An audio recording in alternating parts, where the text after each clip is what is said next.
നിങ്ങൾ RB അസിസ്റ്റൻറ്റിൻ്റെ prelims mock ചെയ്യുമ്പോൾ നിങ്ങൾക്ക് QAക്ക് കുറച്ച് മാർക്ക് കുറയുന്നതായിട്ട് അല്ലെങ്കിൽ സെക്ഷനിൽ ക്രോസ് ചെയ്യാൻ പറ്റുന്നില്ല എന്ന് തോന്നുകയാണെങ്കിൽ അപ്പോൾ നമുക്ക് എങ്ങനെ QA അറ്റംപ്റ്റ് ചെയ്യാം എന്നുള്ളത് ഈ വീഡിയോയിലൂടെ കാണിച്ചു തരാം. ഫസ്റ്റ് ഓഫ് ഓൾ നമുക്കിപ്പോൾ ഒരു സെക്ഷണൽ ടെസ്റ്റ് ചെയ്തിട്ട് നോക്കാം എങ്ങനെയാണ് ചെയ്യേണ്ടതെന്ന്. ഓക്കെ,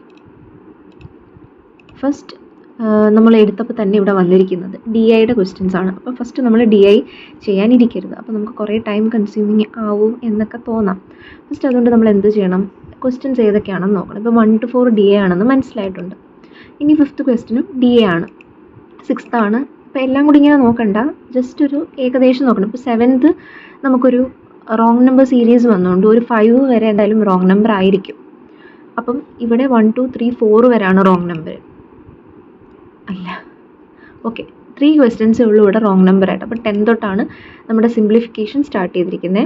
അപ്പോൾ 10 തൊട്ട് സിംപ്ലിഫിക്കേഷൻ സ്റ്റാർട്ട് ചെയ്യുമ്പോൾ നമുക്ക് കുറച്ചുകൂടെ സ്പീഡ് മാത്സ് ഒക്കെ ചെയ്ത് നമ്മൾ സ്പീഡാക്കി നമുക്ക് സ്ക്വയറും ക്യൂബും ഒക്കെ അറിയാമെങ്കിൽ എന്തായാലും ഉറപ്പായിട്ട് നിങ്ങൾ സിംപ്ലിഫിക്കേഷൻസ് ആണ് ഫസ്റ്റ് അറ്റംപ്റ്റ് ചെയ്യേണ്ടത്. ഇപ്പോൾ 10 to 14 സിംപ്ലിഫിക്കേഷനാണ്, 16 ആണ്, 18 ആണ്, 20 ആണ്, 23 അല്ല. അപ്പോൾ ഇവിടെ 21 വരെ സിംപ്ലിഫിക്കേഷൻ. അപ്പോൾ 10 to 21 വരെ നിങ്ങൾക്ക് ഇത്രയും ക്വസ്റ്റ്യൻസ് സിംപ്ലിഫിക്കേഷൻ കൊണ്ട് തന്നെ QAയിൽ നിന്ന് പെട്ടെന്ന് മാർക്ക് സ്കോർ ചെയ്യാൻ പറ്റും.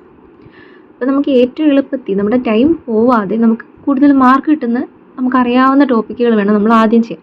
അപ്പോൾ 10 to 21 നമ്മൾ ചെയ്ത് കഴിയുമ്പം നമുക്ക് ഒരു കോൺഫിഡൻസ് ആയി കഴിഞ്ഞു. പിന്നെ നിങ്ങൾ മുമ്പേ പറഞ്ഞ കണക്ക് ഈ DIയിലാണ് നിങ്ങൾ കുറച്ചുകൂടെ സ്ട്രോങ് എങ്കിൽ നിങ്ങൾക്ക് DI ചെയ്യാം. അല്ലെങ്കിൽ നമ്മളിവിടെ പറഞ്ഞ കണക്ക് റോങ് നമ്പർ സീരീസ് ആണ് സ്ട്രോങ് എങ്കിൽ നിങ്ങൾക്ക് റോങ് നമ്പർ ചെയ്യാം. ഇനി ക്വാഡ്രാറ്റിക് ഉണ്ടെങ്കിൽ അത് ചെയ്യണം. ക്വാഡ്രാറ്റിക് അല്ലെങ്കിൽ മിസ്സിംഗ് ഒക്കെ ഉണ്ടെങ്കിൽ അത് വേണം ചെയ്യാം. അപ്പോൾ എല്ലാം കൂടെ കാണത്തില്ല, കൂടുതലും സിംപ്ലിഫിക്കേഷൻ ആവാം. അപ്പം പിന്നീടെന്ന് പറഞ്ഞാൽ ഒരു കേസ്ലെറ്റ് തന്നിട്ടുണ്ട്. ഇനിയെന്ന് പറഞ്ഞാൽ അരിത്തമെറ്റിക് ഇവിടെ 25 തൊട്ട് സ്റ്റാർട്ടിങ് ആണ്. അപ്പോൾ 25 to ഒരു 35 വരെ വീണ്ടും അരിത്തമെറ്റിക് ആണ്. 1 to 5 വരെ DIയും ആണ്. അപ്പോൾ നിങ്ങൾക്ക് അരിത്തമെറ്റിക്കിലാണ് സ്ട്രോങ് എങ്കിൽ നിങ്ങൾക്ക് പെട്ടെന്ന് സ്പീഡ് ഉണ്ടെങ്കിൽ നിങ്ങൾ അരിത്തമെറ്റിക് ചെയ്യണം. ഇനി അഥവാ അല്ല DI പെട്ടെന്ന് മനസ്സിലാക്കാൻ പറ്റി DI ചെയ്യുവാണെങ്കിൽ DIയിലോട്ട് പോകുന്നതായിരിക്കും നല്ലത്. അപ്പോൾ സിമ്പിൾ റൂളെന്ന് പറഞ്ഞാൽ ഫസ്റ്റ് ഓഫ് ഓൾ നമ്മൾ സിംപ്ലിഫിക്കേഷൻ്റെ ക്വസ്റ്റ്യൻസ് അറ്റംപ്റ്റ് ചെയ്യുക. സിംപ്ലിഫിക്കേഷൻ ചെയ്തിട്ട് പിന്നെ മിസ്സിംഗ് ആണ് നമുക്ക് കൺവീനിയൻ്റ് എങ്കിൽ മിസ്സിങ് ചെയ്യുക. അത് കഴിഞ്ഞിട്ട് നെക്സ്റ്റ് ഏതാണ്, അരിത്തമെറ്റിക് ചെയ്യാം. പിന്നീട് ചെയ്യാൻ പറ്റുന്നതെന്ന് പറഞ്ഞാൽ DI ചെയ്യാം. അപ്പോൾ അരിത്തമെറ്റിക്കിൽ കുറേ ടൈം കൺസ്യൂം ചെയ്യുന്നവരാണെങ്കിൽ ആദ്യം DI എങ്ങനെയൊക്കെയാണ് അതിൻ്റെ ആ ഒരു വശം മനസ്സിലാക്കി കഴിഞ്ഞാൽ നമുക്ക് DI കുറച്ചുകൂടി എളുപ്പത്തിൽ ചെയ്യാൻ പറ്റും. ഇപ്പോൾ ഇവിടെ പറഞ്ഞിരിക്കുന്നതെന്ന് പറഞ്ഞാൽ നമുക്ക് number of vanilla pastries sold and number of chocolate pastries സോൾഡിൻ്റെ നമ്പേഴ്സാണ് തന്നിരിക്കുന്നത്. അപ്പോൾ നമുക്ക് കുറച്ച് ഈ വാല്യൂസ് നമ്മൾ ടേബിളിലോട്ട് എഴുതി വെച്ചാൽ നമുക്ക് പെട്ടെന്ന് തന്നെ ഈ ക്വസ്റ്റ്യൻസ് ചെയ്യാം. അപ്പോൾ അങ്ങനെയുള്ള ക്വസ്റ്റ്യൻസ് ആണെങ്കിൽ ഫസ്റ്റ് നമ്മൾ DI തന്നെ ചെയ്യുക. അപ്പോൾ സ്പീഡിൽ നമുക്കതെല്ലാം ചെയ്ത് തീർക്കാൻ പറ്റും. എന്നിട്ട് നമ്മൾ അരിത്തമെറ്റിക്കിലോട്ട് വരും. അരിത്തമെറ്റിക്ക് ഇപ്പോൾ എല്ലാവർക്കും ഒരുപോലെ എളുപ്പമാവണമെന്നില്ല. കുറേ ക്വസ്റ്റ്യൻസ് നമുക്ക് ചിലപ്പം ഇച്ചിരി ടൈം കൺസ്യൂമിങ് ആവാം. നമുക്ക് ചിലപ്പം ഒന്ന് തിങ്ക് ചെയ്യേണ്ട വരാം, ഒന്ന് ആലോചിച്ചൊക്കെ ചെയ്യേണ്ടതൊക്കെ ആയിരിക്കാം. അപ്പോൾ അതനുസരിച്ച് നിങ്ങൾ ചൂസ് ചെയ്യണം. അപ്പം ഇതുപോലെ ചെയ്യുന്നത് നമുക്ക് പെട്ടെന്ന് QAയുടെ മാർക്ക് ഇമ്പ്രൂവ് ആവുന്നതാണ്. സോ ഒന്ന് ട്രൈ ചെയ്ത് നോക്കി. ഇനിയിപ്പം ഇന്ന് വെനസ്ഡേ അല്ലേ, വെനസ്ഡേ ഉണ്ട്, പിന്നെ തേഴ്സ്ഡേ ഫ്രൈഡേ, നമുക്ക് 2 ദിവസം കൂടെ ഉണ്ട്.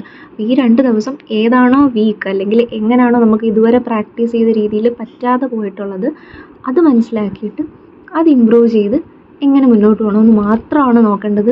ഇപ്പോൾ ഒരിക്കലും QAയുടെ പുതിയ ടോപ്പിക്കുകളൊന്നും പഠിക്കാൻ നിൽക്കരുത്. ഇപ്പോൾ ചിലപ്പോൾ നിങ്ങൾക്ക് ടൈം ആൻഡ് ഡിസ്റ്റൻസോ അപ്സ്ട്രീം ഡൗൺ സ്ട്രീമോ എന്തെങ്കിലുമൊക്കെ അറിയാത്ത പോർഷൻസ് കാണാം. പക്ഷെ അതൊന്നും ഇപ്പം പഠിക്കാൻ നിൽക്കരുത്. ഇപ്പം ചെയ്യേണ്ടത് സ്പീഡ് മാത്സ് കൂടാനായിട്ട് എന്തൊക്കെ ചെയ്യാം അതൊക്കെ ചെയ്യണം.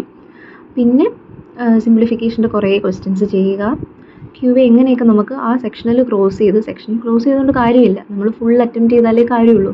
1 2 ഒക്കെ തെറ്റിയാലും കുഴപ്പമില്ല, നെഗറ്റീവ് വീഴരുതെന്നേ ഉള്ളൂ.